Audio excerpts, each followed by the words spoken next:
Gonna go for the Shen here. And they're basically saying, hey guys, well, we give up the early game. We got lots of shields in the late game. Maybe that'll work. But they don't necessarily have... Probably didn't need to take that much free damage, but he wanted the minion wave to crash a bit later.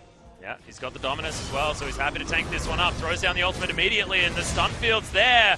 Good taunt as Marin still tanking this turret, but he survives. Linderong does as well, and Spirit, he desperately wants this. Mighty Bear is launching himself towards the top side as quickly as possible. The flash, the first blood, but it's going to be answered immediately. Kuro, will he be able to get that seismic shove in the right place? Marin, oh god, that was so close. And look at this Mickey, he's on his way up looking for a kill. There's the flash, the dissonance picks up the kill. Shockwave flash from Kuro. Yeah, I think he's going to send that guy out. This is a very healthy turret. And there are a few members of the Afreeca Freecs up here, but there's boy, it's gonna be a lot of them. Yeah, Spirit in trouble. Will have to use the flash, gets out of the way of the arrow, but it's not enough. Actually, I believe that still managed to hit him, but it's going to be Mickey locking down his second bend, but it goes down to half health. Not going to net any reasonable gold as there's the slam. Marin's trying to deal with this. In he goes. Yeah, we've got the Abyssal Voyage. That's going to deliver Kramer, and Key's going to be taken down. There's the shove. Mighty Bear leaps his way over. And that ultimate not doing quite enough damage yet, but Kuro's got the follow-up, and that's going to be that. Evening out the kills on the side of Afreeca. The edge. Essence Reaver kind of hit a hit note there. I would have understood that a bit more. It's mid lane. Yeah, Mighty Bear's just going to jump in. Kuro does use the flash, but that is so much damage. Mighty Bear is able to take that. They could be utilizing Linderong here as the arrow's going to fly forward. Glacial Fissure there doesn't get a knock-up. They use everything to try and get Kuro, and they eventually do. But what are they going to lose elsewhere? Pings are on to Baron. They're going to start it. Talia is about 30 seconds away from being here. Yeah, teleport in from Linderong as well, not wanting to blow that ultimate, making sure that they have the shield for any potential fight. But look at how low this has gone. The Lee Sin's going to get delivered. No, it's not going to be stolen away. That was Mighty Bear locks that one down, and Linderong grabs the kill onto Spirit. Marin right in amongst this pit, but does want to get out. Linderong follows him though, gets the double kill by picking up Kramer, and Tucson flashes away with another devour. Marin. Kuro put down the wall, and it was hard to tell who was trapped in with who with the low health bars on the side of Afreeca Freecs. Ults down with the Baron means they can start things. Is okay. Backline threat is suddenly there. Yeah, Songyun is going to flash out of the way. There's the Stand United. The shove should come in as Marin gets through before the Stand United comes in, and that's the double kill for Afreeca Freecs. Spirit going down low, but Mickey can't get enough autos to take him down. It's usually impossible, and yet ROX Tiger's got access to both the Riptail and the Baron. This game is Kramer's just going to be dead. Yep. Oh, the Devour does come in. Arrow's going to go down. Kramer immediately flashes really good shields, but it's not enough to save his life. Spirit's going to go down as well. That's 3 kills immediately for the ROX Tigers, and they'll look for the Baron. No smites for Afreeca. Found a match-winning play on the Orianna, just catching Kramer unawares. Not enough respect for the Orianna, who has plenty of items. No one's going anywhere near the Baron. That would be suicide mission. 3 members down for Afreeca. Second position is now capable of at 33 minutes into this game. In goes Spirit looking for the play. They actually do manage to lock down Mickey, which is a massive deal. Couldn't even get the shockwave off, and now Marin, he's reached the backline. A lot of damage there. Marin clearing out vision, wants to get some sort of flank. They have at least taken some poke, so Kuro able to do some good work with the threaded volleys. There's the Stand United forced out. The Weaver's Wall is going to get Marin right in amongst it. The kick from Spirit solidifies that kill. Key's going to go down. Double for Kramer as Linderong. He's going to go low. Decent damage in the backline as Marin continues to hold them down. Mighty Bear waiting for another leap. But there's the shockwave from Mickey only onto Marin, who's just buying space and buying time.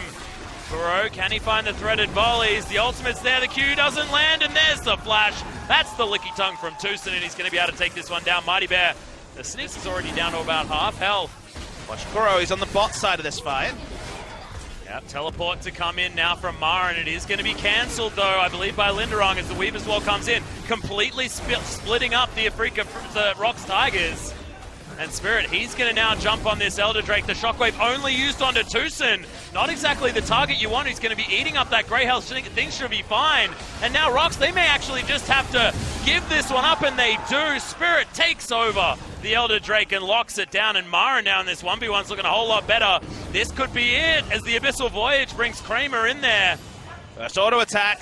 Yeah, can he actually get slowed down? There's the exhaust. The tongue lash comes in. The arrow is going to whiz by ineffectually. And the kick is going to... Oh, well, actually, that's just the dash.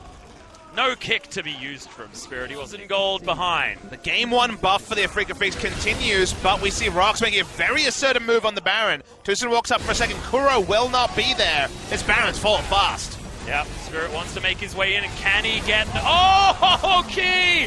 That was adorable! Flashes his way out. You ain't going to be able to resonating strike to him. So Kramer actually taking more damage from that as another Weaver's Wall comes in. Slows down the minions. Well, Here's Renekton. Yeah, he launches his way into the back. He's all line, alone. But he is, yeah, completely by himself. Does have the exhaust. Tucson is going to keep him alive. His Key falls down. No one gets Shockwave. The kick back onto Songin, who tries to turn it but doesn't. It's a double kill already for Kramer, and it's cleanup time for Afreeca Freecs. That fight was beautifully orchestrated. I thought Marin was crazy, but apparently not. And he was just sucking them in for the longest time. I thought he was going to give up his health bar for free. He even got the Devour, which you want to keep for your 80 carry, but Spirit in the pandemonium, items everywhere. Not a lot of visions, not a lot available. Pick onto Lindaron. They've tried this strategy many times, and how tanky is Lindaron with that much armor? Well, there's going to be a kick back onto him as well. They're investing a fair bit onto this kill, but... Turns out pretty tanky. Yeah, he's very, very tanky, but the Nom Nom should definitely be able to grab the kill, and the gank, the teleport, has always been there with you. Weaver's Wall is going to give them vision and knowledge of what's going on here. Mighty Bear tagged as in goes Key, but look at this Baron. It's down incredibly low with this late game damage. The kick out. He will have the leap, and the arrow's going to get in there. It's going to be Kramer that locks down the Baron as Spirit is going to get devoured. Will survive as they're going down. They're looking for some icing on this cake in the form of a gigantic dragon. He's also pretty old, so I hear. He's a bit of an elder. Yeah. Very respected in the community. Absolutely. Of dragons. The community. Yeah. Should have a conversation with Shivang like that, then there'd only be one character for like most of the series. That's fair. Lindaron not taking any damage at all, but that Weaver's Wall is going to make things annoying. Just singling out this Nexus turret. Nexus will turret. be taken. Mighty Bear already down to half health as everyone on Afreeca Freecs is still alive. Kramer just getting protected by the belly of the Tahm Kench. Mighty Bear now jumping back in as Marin just holding on to everyone. Key, he can't get a flanking kill. And look at this, if that Shockwave isn't on the Caitlyn, they can't win the fight. He's tanking up the turret, and he's still going to survive, and that's going to be final Nexus turret going down. Thankfully, Mickey is still alive. They may not be able to move and try and kill the Caitlyn just yet, but finally the creeps turn up. That is the game for Afreeca Freecs. And if you had have been watching at about 30 minutes in, this was a very unexpected outcome. It was an insane performance by the Afreeca Freecs against a lot of adversity, against a team comp that should have outscaled them. They stayed in the game, no tilt, no poor decision making, kept going against all options from the ROX Tigers, and there were just so many